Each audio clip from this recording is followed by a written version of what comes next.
Bonjour à tous, bonjour à toutes. C'est notre 6e conférence YouTube. Vous pouvez la revoir sur notre chaîne YouTube, Covid-19 nosjeanleroy.fr ou bien sur nos sites, notamment nosjeanleroy.fr. C'est notre 29e jour de confinement et il nous reste encore 26 jours à tenir. Vous avez entendu les annonces qui ont été faites par le président de la République hier. 26 jours à tenir, ne pas sortir, limiter nos déplacements, nous organiser en famille avec les voisins, de manière à être le moins possible dehors et à ne pas favoriser la propagation de ce virus qui est encore bien présent et bien actif chez nous. De quoi est faite l'actualité nogentaise? Nos appels téléphoniques auprès des personnes de plus de 70 ans se poursuivent. Il s'agit de prendre des nouvelles, de tisser des liens, il s'agit parfois tout simplement de converser, de dialoguer. Et puis parfois on identifie des besoins particuliers qui sont là et qu'il faut pouvoir prendre en compte. Donc, nous essayons de poursuivre ce lien avec vous tous. Merci à tous ceux qui participent à ces appels téléphoniques. Surtout si vous avez dans votre entourage des gens qui ne sont pas encore appelés, eh bien, n'hésitez pas à nous le signaler. Ou s'il faut revenir, reprendre un appel, même si c'est au-delà des 2 fois par semaine, surtout, signalez-nous. Vous avez des numéros de téléphone qui sont sur les numéros d'infos de gens qui vous ont été distribués. Et puis, vous avez toujours le courrier électronique qui fonctionne. L'émission des volontaires solidaires se poursuivent. Là aussi, on peut leur adresser tous nos remerciements. Nous avons encore des nouvelles candidatures qui arrivent que nous orientons vers le Secours populaire français, lequel Secours populaire français a lancé à nouveau un appel pour des denrées alimentaires. Vous savez qu'une partie des surplus des supermarchés était pris en charge pour les distributions de paniers par le Secours populaire français, mais ce surplus diminue et il se retrouve aujourd'hui avec une recherche de denrées alimentaires. Donc, si vous allez faire vos courses ou si vous avez un peu de stock chez vous, eh bien, pensez au Secours populaire français qui intervient auprès des familles les plus démunies et appelez-les au 07 71 81 97 15 07 71 81 97 15. Merci pour eux. Les besoins, ils sont toujours aussi autour des équipements de la personne. Les masques, bien sûr, tout ça est en place.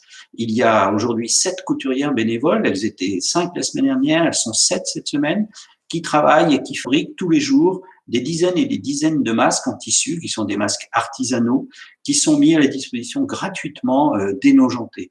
Pour ça, vous pouvez vous présenter en mairie ou envoyer quelqu'un avec un justificatif de domicile le matin entre 9h30 et 11h.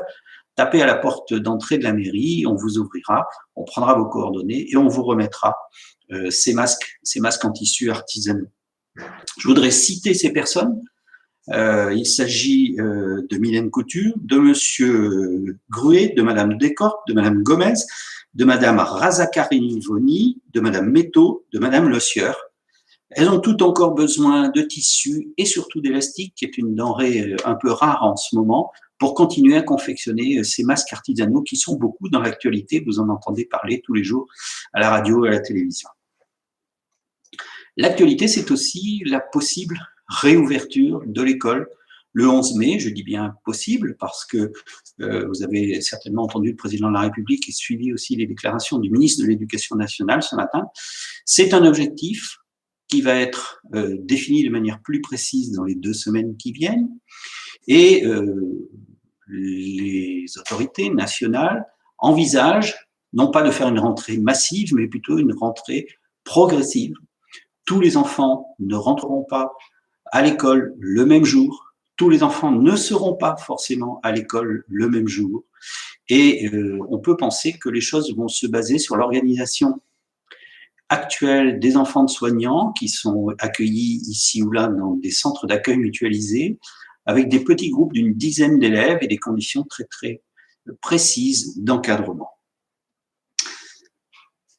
2 semaines donc pour préparer ce retour progressif, par étapes, en lien avec les différents partenaires de l'école, les enseignants, les familles, les collectivités territoriales, Pour préparer tout cela au mieux, depuis le nettoyage des locaux, pour lequel nous avons déjà, nous, approvisionné les documents, la mise en place certainement de dispositifs de protection des enseignants, de protection des personnels qui vont assurer la restauration scolaire également, et puis tout un dispositif pédagogique, éducatif, avec les élèves pour en faire, je dirais, quelque part une expérience civique grandeur nature, de respect et d'application des gestes barrières et d'attention à l'autre. Bien sûr, les inscriptions scolaires vont être enclenchées puisque nous avons un objectif au 11 mai.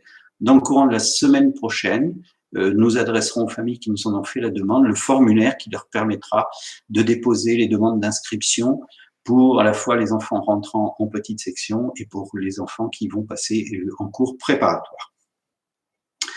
Vous nous avez à nouveau reposé la question du marché. La question du marché se repose chaque semaine en fonction des évolutions. Donc, en milieu de semaine, nous analyserons les différentes données relatives à cette question de réouverture ou pas du marché et nous le ferons savoir sur nos différents sites de manière à ce que vous puissiez en être informés.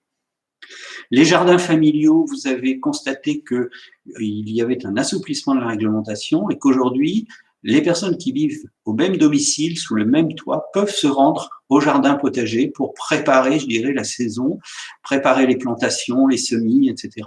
Donc, vous avez la possibilité d'aller passer du temps dans votre jardin. Mais bien entendu, il s'agit là aussi de respecter les gestes barrières qui font que chacun fait attention à l'autre, qu'il s'agisse du jardin familial ou du jardin partagé. Et n'oubliez pas votre justificatif de déplacement quand vous allez vous rendre au jardin quand il n'est pas évidemment au pied de votre maison ou de votre immeuble. Les activités du jumelage, vous nous avez interrogé. Nous avons fait un point avec Michael Kessler, le maire de Hildesheim, la semaine dernière. Nous sommes convenus ensemble d'un décalage de l'ensemble des activités du mois de mai à une date ultérieure qui restera à confirmer. Des décisions resteront aussi à confirmer pour ce qui concerne les échanges de l'été.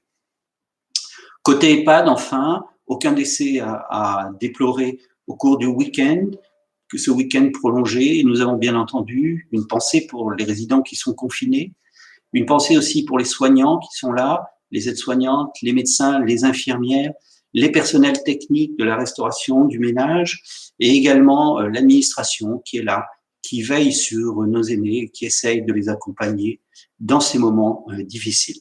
Merci à eux tous. Voilà, faites attention à vous, prenez soin de vous, ne sortez pas trop, soyons attentifs et à très bientôt. Merci beaucoup.